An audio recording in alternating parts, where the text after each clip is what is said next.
Hey everyone, it's Keely here for Soy and Shea, and thank you so much for joining me for today's video. Today's video is a little bit different in that I actually initially filmed this video for YouTube and Facebook only, so I did no talking on it.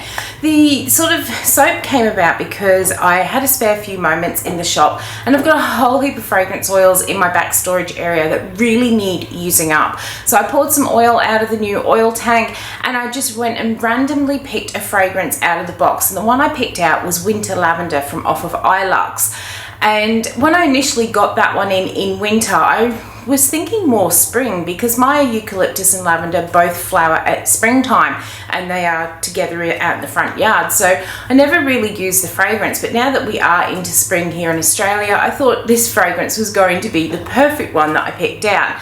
So I was going to do it as a relatively simple soap, and I took inspiration from a soap that Tiara did not long ago over on her channel, Luna Faye Creations, and I kind of used that same sort of layered technique, but I changed my colours up a little bit. I decided to represent the eucalyptus. I was going to do a green layer on the bottom, did a bit of a mica line, and then because the fragrance oil was playing so nicely, I decided for the top I was going to do a in the pot faux funnel pour, which I really love to do. So that's kind of the whole design of this soap.